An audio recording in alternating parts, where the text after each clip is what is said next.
Greetings, Ventures. This is Lauren, your guild advisor, and we are back at it today for my light novel reader perspective on DanMachi Season 4, covering episodes 15 through 18. So I wanted to do this last week to cover just 3 episodes, but things were kind of tight between my job and just getting the cuts and changes video out for whatever episode that was, 17. Had to wait for this week when I have the day off today to make this video. And honestly, it's probably a good cutting off point as well, because this is where the expedition crew gets together with the reinforcements and the Xenos. So it is a pretty good stopping point to go ahead and talk about the past 4 episodes. Though, because it's going 4 episodes back, I might have some trouble recalling every single little thing that happened, but I did make some notes. So without further ado, we're going to dive into episode 15. I'm just going to talk about like specific scenes and points on my take on how the adaptation has gone so far. So we have our first like true big scene with Estrella Familia. We had like a little tease last episode or the previous episodes where we see Ryu and Elise's first meeting, and also that little kind of cliffhanger thing when Ryu like wakes up in her or is in her dream and she realizes she's reliving the day before the Juggernaut disaster happened to her Familia. And I said before like how Ryu has this like realization of what she's dreaming about in episode 14, and I wish that was like the cliffhanger for the episode, because then they could open straight into this scene with 15 like they do. But it's not that big of a deal. I just thought that was a weird decision in terms of the format of the episode. And I really do enjoy seeing Ryu and Kaguya's back and forth. It's always really funny to see them argue with each other. And in this episode, Lyra's tease for Ryu is different than the light novel, because here in the anime, you see her like saying that Ryu is like kind of spaced out because she's thinking about a dreamboat, like maybe she has a crush on someone. But in the light novel, it was Lyra jokingly saying that Ryu's probably on her period, which is kind of vulgar. I'm not sure why that was changed. Maybe they thought it was inappropriate, I guess, but it kind of matches with Lyra's sense of humor. And it's funny how Elise just kind of goes with it, like, oh yeah, sure, that makes sense. That's why Ryu is all spaced out and whatnot. But changing that context isn't too big of a deal. It was just interesting that they changed it at all. And during this scene is when the justice conversation is supposed to happen, but they kind of cut that conversation and moved it into the beginning of episode 16. So I get what they're trying to do. They're just trying to like put Estrella Familia segments into every single episode, though sometimes I feel like it's weird. It might just be because I'm used to the way the novel is written, but sometimes I feel like we just don't get enough time with the way they're formatting the anime. Like we're only getting like 1 to 2 minutes of them every episode, and maybe Estrella Familia's time in the anime would stick a bit more if the scenes were a bit longer. That's just me, maybe. I'm not sure how anime onlys feel about that. I do like how they slipped in a line where Lyra talks about Finn for a tiny bit, because that originally was not in the light novel, but it will come up later. So I like that they're including like her talking about Finn now. And it also reminds you that, yeah, this is 5 years ago in the past, at least for this scene specifically. So of course, Loki Familia is around. And then we have the scene where Suzuki and the Tavern Girls finally get to the water capital. They're on the cliffside of floor 25. And I just wish they depicted like the chaos of the floor a bit more in the anime, because the only thing you can kind of make out in this show is that the roots from the Colossal Chi Labyrinth are kind of like falling down from the ceiling. And in the actual anime, Chloe mentions that down below it looked like it was like the pit of hell, but they don't actually show that. In the novel, it describes like the area below them had like the blue flames or the Emphas Bina, and there's crystal debris everywhere. So I wish they actually showcased that so it matched up with what Chloe was saying. I do love the cat puns that the that the anime is doing with Anya, how she says Emphas Bainia. That's really funny to me. She also finally mentioned her brother in the anime, and I think it's the first time that the anime has acknowledged the siblings. Though, of course, if you're an anime only, you still have no idea who her brother would be, just that she has a brother. Because originally in the light novel, you would have known that Alan is Anya's brother from volume 8. But unfortunately, season 2 skipped a lot of content from volume 8. This would happen during the Seer chapter, where Alan is talking with Freya, and Freya directly says stuff about Anya and Alan's relationship. Though, of course, that never happened in the anime, but I explained that several times in the past few videos. In terms of the expedition crew, I'm happy that a lot of their journey through the dungeons kept intact, because during season 3, when Hestia Familia was going down into the dungeon with Line and escorting her to go into the hidden Xenos village, a lot of that stuff was just kind of skipped over. They just kind of got there immediately in the anime, and a big reason for that was because they only had 12 episodes to work with to cover 3 volumes. And it's very different in season 4 case, because we're covering 3 volumes in 22 episodes, so a lot more episode time, so we can actually showcase a lot more stuff. The only thing they kind of skipped was the Marlboro stink bombs that Lily threw out, because at a certain point in the light novel, as they're making their way down the floor, there's this passageway where there's 4 or 5 tunnels that interconnect, and there's monsters in pretty much every one. And Lily throws some stink bombs into them to confuse the monsters, and they go down the tunnel with the least amount of them. And also during this episode, Aisha does a little pep talk to keep up the morale, because the party's getting kind of depressed because they met Bors, and they're kind of thinking that Belle might be dead. And when Lily sees Aisha do this pep talk, she wishes she could be strong like Aisha, because she's supposed to be the commander. Though in the light novel, Lily doesn't really have this thought process. This is actually Cassandra's thought. She wants to be strong, mentally strong like Aisha. And they kind of cut that scene from Cassandra and gave it to Lily. So the anime version of Cassandra continues to get L's. In the scene where Welf is laying out his plan to make a magic weapon in the dungeon, I really like the music choice they're starting to use in that, and then it just keeps getting stronger and stronger throughout the scene. And I don't know why I found this funny, but also during this part of the episode, there's a short, tiny sequence where Daphne is like, okay, I guess I'll go along with it. And then Cassandra pops up from the bottom of the frame. And I don't know why, but it made me chuckle a bit. And I mentioned in Cousin Changes video that Welf uses the Amphisbina drop item, specifically the liquid part of it that fuels the Amphisbina flames to fuel his fire. I don't know why they didn't keep that in the anime, because they actually took the time to show what the drop item was in the show. It's just weird that they didn't take the extra step and show that that's partly what Welf is using to power the flame of his forge. But overall, I really liked episode 15. I think it was one of the stronger adaptations of the material in this season so far. The only caveat to that was it's just Cassandra, basically. I don't know why they keep doing this to her, but that was the only real problem I had with that. And then going into episode 16, it opens up with that cut portion of the Estrella Familia flashback they talked about earlier, where they talk about justice. And because they did that, it's kind of hard to place when this conversation is supposed to take place in an anime-only context. I guess you can just assume that because Estrella Familia regularly fights against evilists, this could just happen at any time. We get to see how pure and idealistic the young Ryu is. Kind of reminds you of a certain other young character in the series, Belle maybe.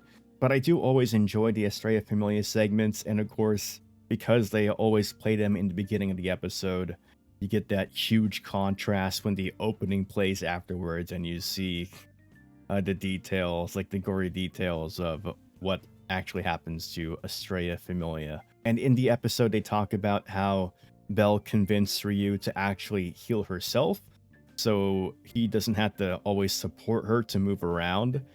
And the light novel mentions that they had a discussion specifically about his arm, and Ryu removed the glide scarf for a bit and saw that his arm was basically super effed up. It was like jello. It's like, yeah, I don't I don't think we can do anything about this right now. And I do kind of wish they kept some thought processes about Belle's arm, because he ends up thinking like, I might need a new arm after this. That just shows how serious like the state of his arm is. And then we transition back into the expedition crew, though they do like a little tiny recap of what's happening first, and it's always weird seeing a recap in the middle of an episode, but whatever, I guess. I prefer seeing recaps in the middle of the episode as opposed to them rushing through the material, like in the past 2 seasons. I did notice like there was some odd framing with them attacking some of the monsters at some points, because you have Oka and Boris up with their shields against the entrance, and then you have like frames of, I think it was Daphne and Aisha attacking. It was those 2 characters. And then you see like monsters die because of their attacks, but when they like frame back into Oka and Boris, those 2 characters, like Daphne is nowhere close to them, so it was very odd framing. And we also get to see Cassandra do some healing this episode, so I'm glad they're acknowledging that Cassandra can indeed do things. I'm glad for that, as opposed to previous episodes. And then they immediately go back into Belle and Ryu. And I've said this before, I don't know how an anime only feels about how these transitions are going and how short some of the scenes can be when they flip back and forth between perspectives. I understand the anime approach because, as I said before, the original way Volume 14 is written is that they pretty much go through all the expedition crew stuff first, so the Amphis buying a fight, Wolf making his sword, and then uniting with the Xenos and the reinforcements. And then that's when the Belle and Ryu stuff starts. So a lot of the stuff in the novel, the way it goes is that it's all uninterrupted, but then the way they format the anime is that they mix all the scenes together, basically. And it's hard to say which one is superior, because I am, of course, biased towards the light novel because that's what I read first. But sometimes I feel like they cut back and forth a bit too much. Like sometimes the scenes aren't long enough. Like if you're gonna cut to a scene for only like 30 seconds, I feel like you could have just kept that 30 seconds and made a longer scene that happens later. I don't know. That's my opinion. But one thing I do like that they're doing in this episode is that they're keeping a lot of the explanations about the dungeons and Ryu's reasonings for why they're doing what they're doing on floor 37. And it's a contrast to the previous seasons because, as I said before, seasons 2 and 3 didn't really have enough episodes to cover the material, so it was a very fast-paced adaptation, and they didn't really have time to like slow down the anime and explain some of the things that were happening. And this is also when Belle and Ryu resort to looting the dead, and they don't really cover that it's a taboo directly in the anime. That like they show that Belle is very hesitant to do it, but they don't really explain why that is. But it is kind of implied that it's something that's looked down upon, but it's just in the light novel they kind of point out it's a straight up a taboo to loot the dead. It's disrespectful. If you come across like dead bodies in the dungeon, what you're supposed to do is bring them back up to the surface to their familia if you can. But of course these are dire circumstances, so Ryu is swallowing her adventurer's pride and doing what she has to do to make sure to get out of the situation alive, or at least Belle get out of the situation alive, because Ryu is kind of intent on possibly sacrificing herself to make sure that at least Belle makes it out alive. But yeah, concerning the taboo, I know that some people were confused concerning why Belle was so hesitant about it and distasteful towards it. It kind of reminds me of the whole Xenos situation on how in season 3 they didn't really explain why people hated monsters. Like it's been like a conflict since like the beginning of time where monsters would like attack villages and all that, and they didn't really showcase the hatred that people had for monsters. So some people were like, well, what's wrong with monsters that can talk? People should think that's kind of cool. Well, this isn't exactly a universe where a story like Monster Musume exists, okay?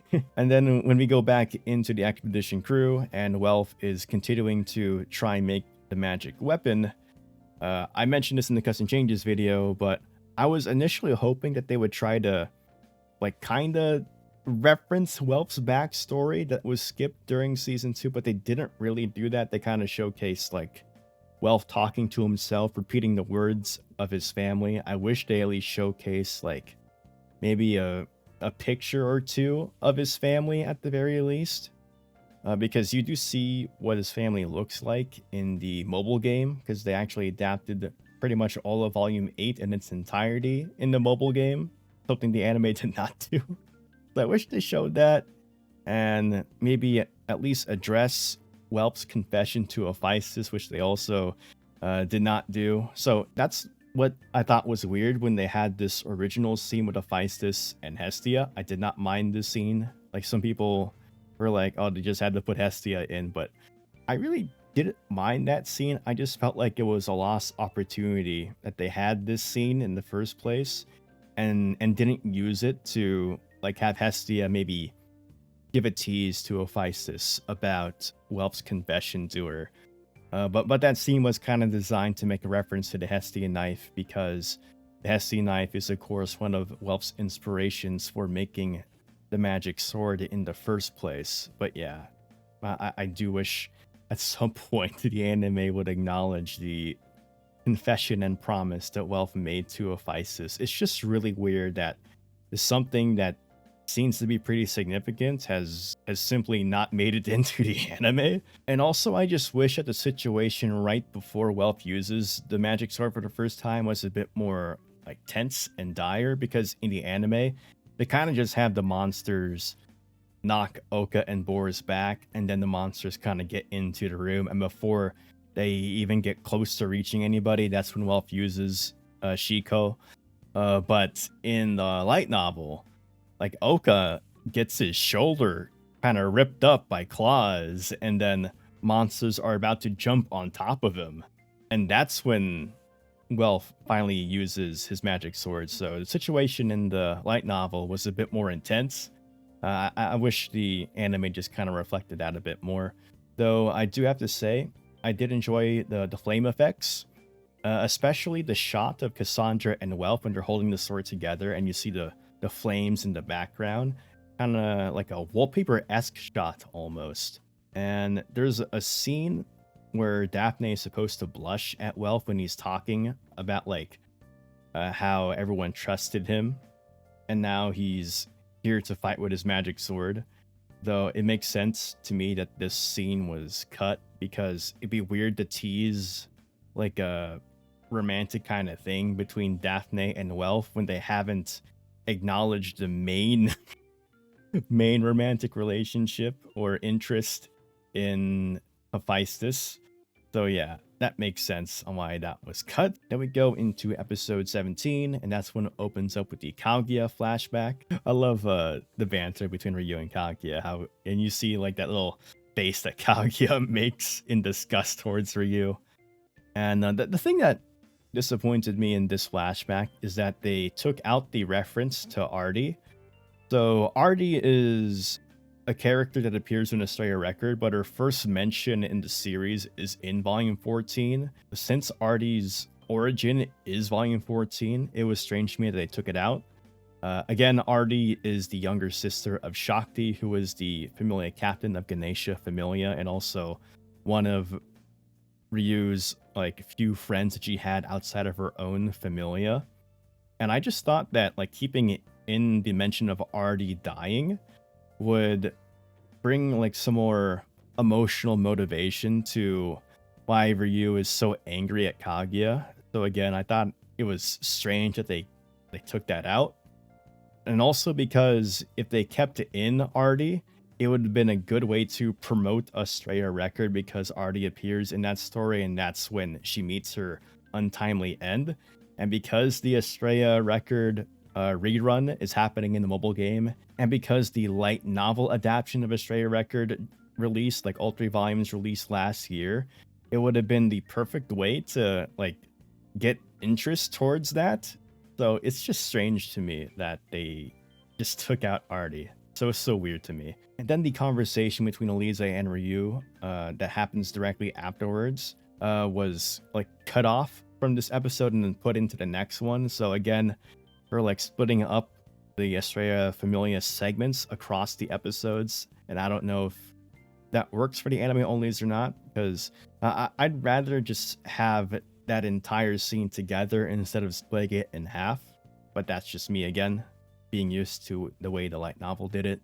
And we have Belle and Ryu fighting against some monsters and they're about to get overwhelmed. That's when Ryu decides to throw one of the blaze rocks she took from the dwarf she interrogated in the first half of season 4.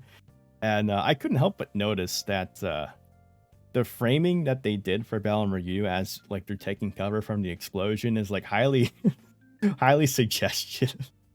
Like Belle's doing a full-on like kabidon to Ryu, and it's getting my shipping gears in motion. So they need to stop doing that teasing because it's oh man, too much for my heart to handle. But this is also when Ryu comforts Belle because he's kind of freaking out about the whole situation. He doesn't think he's competent enough to make it through. And I really love how they played a piano version of the opening theme during this. I thought it was very, very good music choice. I love that. But Belle doesn't really give himself enough credit for what he's done so far in the series. It's barely been 5 months into him being an adventurer. It hasn't been half a year, and he's been through so much stuff. Like he's been through like stuff that an adventurer of maybe 5 years or more would not have been able to see yet. So it's crazy how much he's progressed in so short a time. So it's actually kind of incredible that Belle has been composed as he is so far. And in here, Belle also mentions how Ryu almost feels like his mentor because she's teaching him a lot of stuff about the dungeon during all of this. And in the light novel, he even imagines a scenario of what if Ryu was the one that taught me how to fight instead of eyes. And I mentioned this in the Cuts and Changes video, but it is a very interesting what if scenario to think about because again, imagine if Estrella Familia never got slaughtered by Juggernaut and they were still around today. So you'd imagine that Ryu would never have dyed her hair a bit more of a shade of green, and she would never have cut it. So she would be a long blonde-haired swordswoman, and it's possible that maybe she would be the character that saved Belle for the Minotaur. And it's just a very interesting what-if scenario to think about. But things are also interesting in the way they went down for real.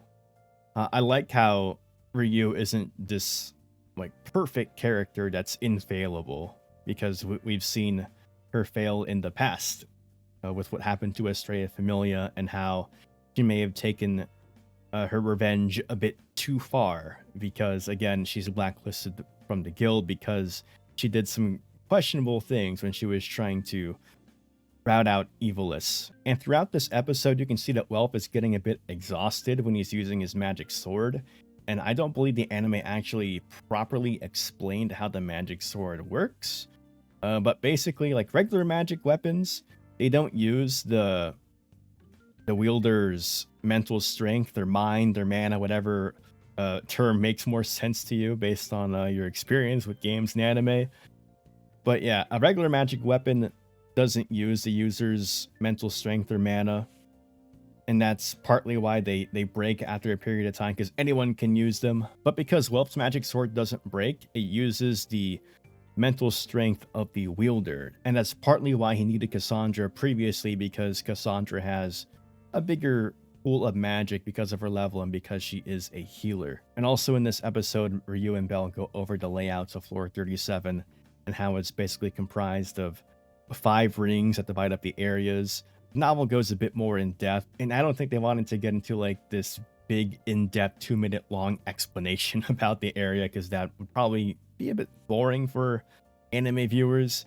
I do like the scene where Ryu gets Bell to drink a very questionable potion, because it kind of inserts a tiny bit of humor into like the very serious and dire situation that they've been in this entire time.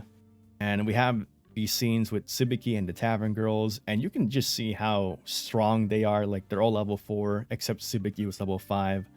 But you can see how easily they can destroy the monsters that were giving a lot of the expedition crew members a lot of trouble. And then we see Lily command Boris to lead them where he saw Belle last instead of Aisha, which was how it was done in the light novels. I kind of like this change because it is showing that Lily is trying to take more charge, and it directly is like a development from earlier in the anime when Lily wanted to call the shots and be more of a commander. You can see her trying to take that role now. And the ooze scene, or the slime with Belle and Ryu. So when I first watched this episode, it threw me off because I'm like, wait, this wasn't in the in the light novel. This is weird. Why is this happening? It does feel really weird. And from what I understand, this little segment is an adaptation from a tiny short story that was released alongside volume 14 in certain areas in Japan. So on one side, it is kind of cool that we actually get to see this scene in some form, because previously it was Japanese exclusive. On the other hand, I thought it was a very odd inclusion, because it's such a juxtaposition from like the tone of the show, because we already had this somewhat humorous thing with Belle and Ryu, having Ryu make Belle drink the questionable potion, and never getting into some more like even more goofy stuff with the ooze and having Belle drink this one. So it's just a weird inclusion in my opinion. Though it is interesting that you see Ryu refusing to drink it after Belle points out, like, yo, I just drank from that flask. And Ryu's like, maybe not. But you can take that multiple ways. Like, maybe Ryu is embarrassed to drink from the same thing that Belle did. Or maybe she's just using that as an excuse because she wants to actually save the rest of the potion for Belle later. Because, again, Ryu is trying to make sure that at least Belle makes it out alive. So she's kind of like doing everything in her power to make sure that is the case. And then we get into the scene with the appearance of the Voltimaria overwhelming the expedition crew. Specifically in here, I like that there was a little sequence where you see Oka and Daphne kind of team up to take one out. It just kind of shows you that the party has only been down here for one expedition, but they really are gelling together now.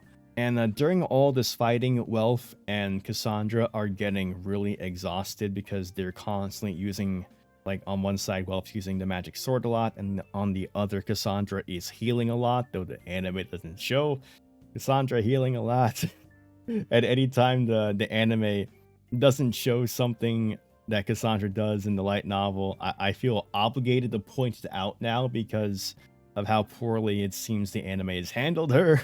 And one thing I found interesting about the format in this episode is I did not like do a cliffhanger of like the expedition crew about to be overwhelmed by the Voltimaria, because I assume that's how they would end it. So they would tease like the Xenos for next episode, but they just showed the Xenos straight up. I'm like, okay, I guess we're not doing a cliffhanger. It's fine with me. I just thought it would have been the perfect way to introduce a cliffhanger.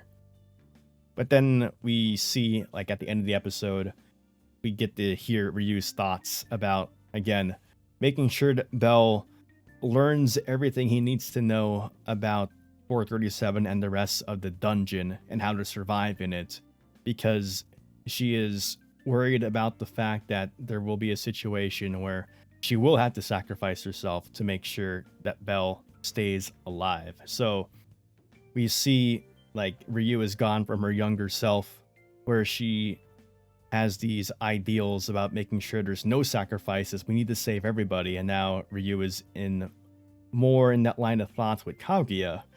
where maybe some sacrifices are necessary. So we see a development in Ryu on that front. So overall, I liked the episode. I really liked the Ryu and Bell moments. And again, it was a very nice touch where they played the piano instrumental version of the opening. I just really wish we got to see Artie in the anime. Though I guess there is that chance because I still believe that they haven't announced all the things that are left for the DanMachi 10th anniversary. I think there's 2 more announcements left to make, and it would be strange if one of those announcements wasn't like a big one. It would be weird if it was like a minor thing, especially for the final announcement. There's a big part of me that's hoping that we're gonna get a anime adaptation of a straighter record and we'd be able to see Artie then. But that's a big hope. But I said this before, I don't think that they're gonna go into season 5 right away if they're intending to make more anime about DanMachi. It's too soon for season 5 because volume 18 just released in Japan. And if they made an anime, like if they started production right away, they would be caught up to the light novels, and then we'd be stuck in a situation where it's kind of like how ReZero season 1 worked, where they actually like the web novel is a thing, but they were adapting the light novels, and when the last episode of the way season 1 of ReZero ended was that they adapted all the light novels that were currently out and the one that was about to release. And then it was like a 4-year wait for season 2. So they probably don't want DanMachi to get into that situation. But anyway, we go into episode 18 and we have the rest of the flashback that started with that argument between Ryu and Kaguya. But just like how Ryu comforted Bell with that little gesture where you're like holding the pinky, that's what Lisa does with Ryu in this scene. And they talk about sacrifices and ideals and how Ryu's ideals aren't wrong, but we also get probably one of my favorite quotes in the series. It's how those who can achieve their ideals, those are the people we call heroes. And of course, it's obvious who that quote is alluding to in the show, in the series. It's our boy, Bell. And then we go back into the expedition crew. We have Haruhime waking up, and Uine is right next to her. How it works in the light novel is that Haruhime is kind of waking up in a daze, and instinctively she's trying to start chanting for level boost because she hears fighting around. And as she's like struggling to make sense of what's going on, that's when Uine like dashes across the room and then gets to Haruhime and supports her. So I kind of wish we kept that scene where Uine is dashing across the room, because I thought that would be a bit of a more like emotional reunion, but we still got to see Haruhime and Uine hug, so that was nice to see. It's just nice to see the Zenos again in general. I like to see Leto smirking as he's fighting. Gross is there too.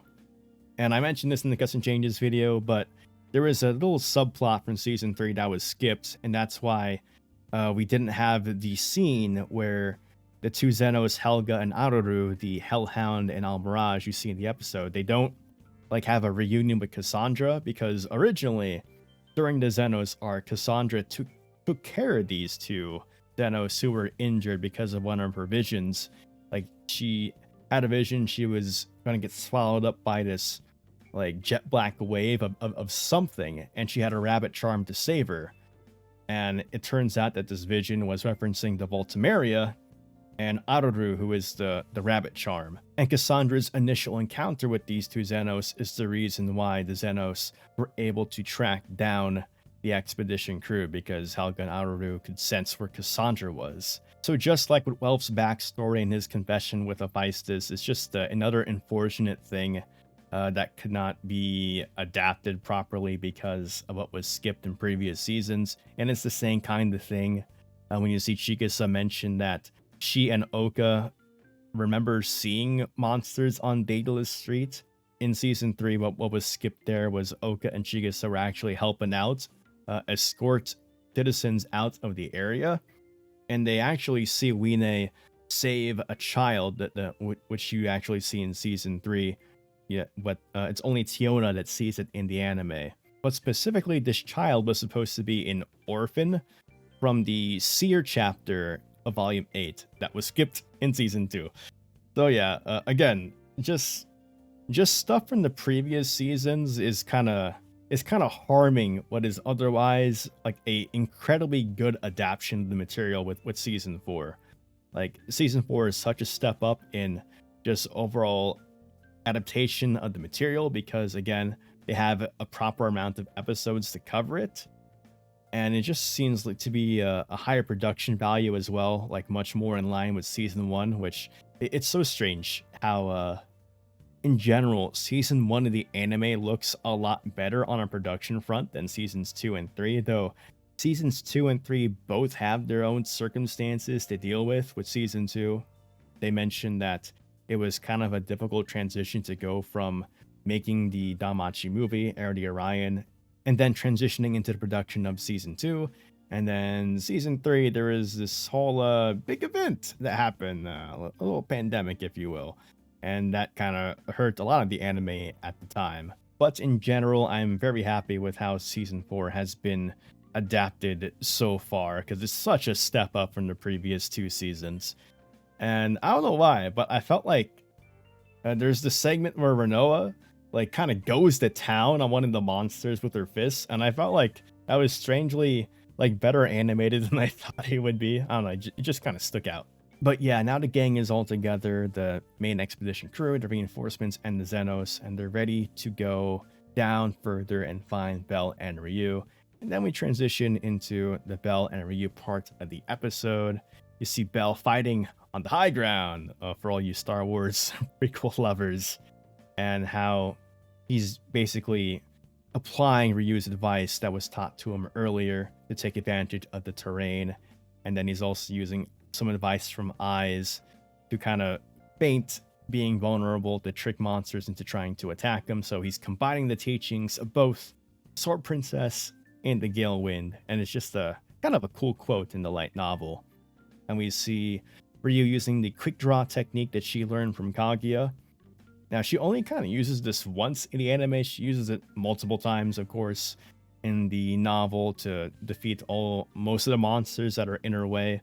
I do kind of wish, like, one cool addition they could have done was maybe show like a short, like 10-second or 5-second clip of Kaguya using the technique, or like showing Ryu the technique. That would have been a nice touch. Though one thing that did kind of disappoint me is that when the barbarian appears, it's a bit different in the anime than it is with the light novel, because in the light novel, Bell like swoops in to help Ryu. He kicks the barbarian in the chest and it knocks down some of the lizardmen as well. And as all the monsters are like laid down on the floor flat, that's when both Bell and Ryu jump on top of the monsters and just start hacking away at them, like stabbing them like mad people. Because it's just a desperate situation. Like they wanna get these monsters killed now. And I wish they kept that kind of brutality in the anime, because it's a very intense scene in the novel. I really wish they kept that. And then we hear about the meeting between Fells and Ryu.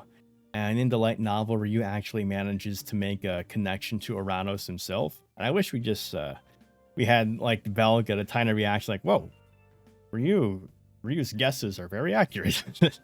And also, before Bell asks Ryu or tries to ask her about Juggernaut, I wish they did show like a tiny flashback of Jura like saying that Ryu sacrificed her friends to get out of the situation with Juggernaut, because that was one of the things that was weighing on his mind as he was trying to ask that question.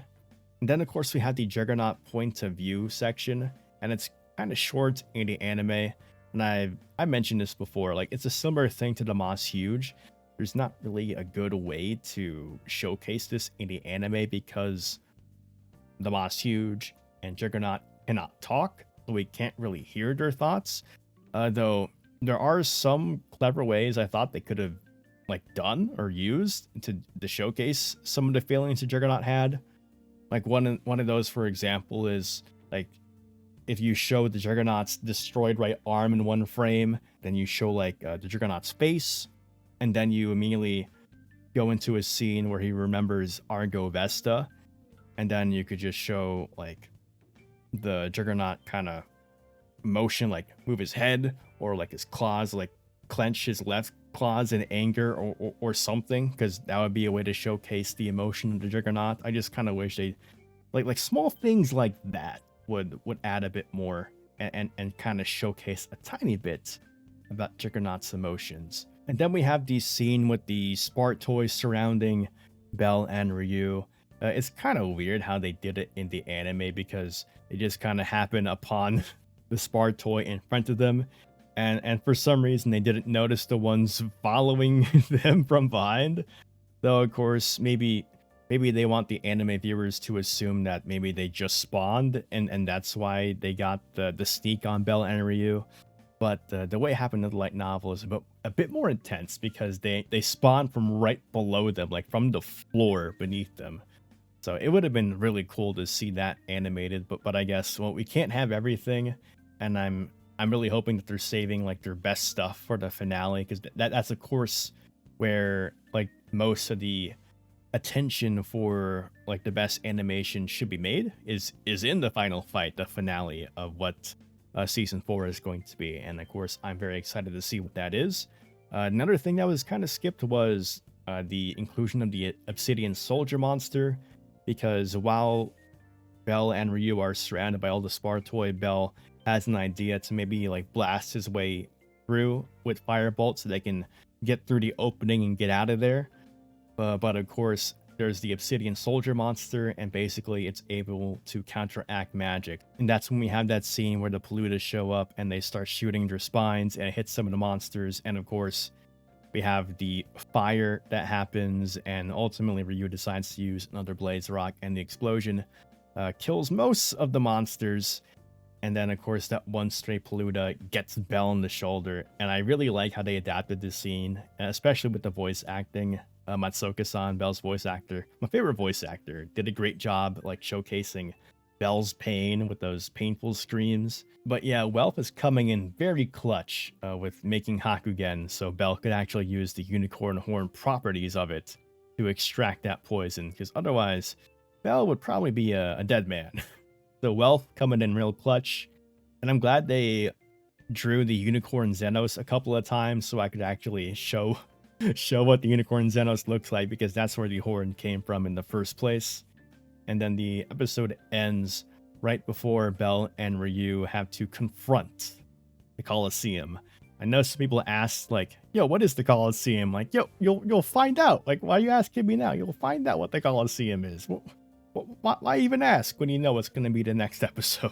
But yeah, in terms of episode 18, I think overall did a good job adapting the tense moments, though some parts were not as brutal as I would like. And again, the cut content from seasons 2 and 3 are just affecting the season. It's a very unfortunate situation, because from an otherwise really good adaptation that is season 4, it is still getting hurt from what happened with seasons 2 and 3. So that's unfortunate, but on the plus side, things are looking up with season 4 in general. So we have 4 episodes left for the anime, and it's hard to place where they're going to end the anime, because the main assumption is that this whole entire half of season 4 is just going to be volume 14, because it's a very long novel, and I want them to end season 4 on the ending of volume 14. It just depends on how they decide to pace the episodes, because I'd rather they not go into volume 15 at all, especially because volume 15 like kind of has a somewhat different focus at the end, and I think it would detract from Ryu, who was the main focus of the second half of season 4, because this is pretty much her arc. So I'd rather the anime end during her arc, that is the end of volume 14. So I hope that's what they're trying to do. If they do try to put in some volume 15 material, I hope it doesn't detract from Ryu, because again, she's my favorite character. And also, if for some reason DanMachi season 4 is the last of the main series that gets adapted into anime form, ending it on the ending of volume 14 would be a much better thing to do than trying to include some of volume 15, because that would kind of leave it off on it's not really a cliffhanger, but it would be a weird place to leave the anime off on if they adapted volume 15 and didn't just stop at 14. Naturally, I want season 5 to happen anyway. So, but that's when they can adapt volume 15 is season 5, because season 5 would probably be volumes 15 through 18, and we know that a 2-core adaptation is possible with DanMachi now. Like, we had 22 episodes for season 4. We can have another 22 or maybe 24 for season 5 if they decide to green light that project. But yeah, that pretty much covers my light novel perspective on episodes 15 through 18 of DanMachi season 4. This was a very long video, or seems to be that way before I start editing it, because we covered 4 episodes, so I apologize if this is too long, but whatever. Those are my thoughts on those 4 episodes. I'm curious on what your thoughts are, if you're anime only or if you're a light novel reader. Like, how do you feel about the way it's being formatted? Because sometimes, like, I like how we can see both perspectives, or main perspectives, the expedition crew and Belle and Ryu, but sometimes I feel like they change perspectives a bit too much, because, like, okay, the scene was only like 30 seconds to a minute long. This could have been combined with a different scene and we wouldn't have to switch so often. We only have 4 episodes left, and I'm very much looking forward to the finale of the series, because the final fight that happens in this volume is very intense, very emotional, and I hope they do it well, because I've said several times that if the final fight doesn't make me cry, something was wrong. Something bad happened in production. But yeah, the next time I do a video like this to cover a few episodes and give my opinion on it, I'm hoping I just do it for episodes 19 and 20, so I can round out the finale with the last 2 episodes as another separate video, because I'd rather not do another 4 episode one, or it'd be weird if I did a 3 and then a 1. But maybe the 1 makes sense if it's the finale episode and it's just volume 14 stuff. But we'll see what happens. But anyway, if you want to see more DanMachi content, go ahead and give this video a like and subscribe to the channel. Remember to follow me on my socials, and this is Lauren, your guild advisor, signing out.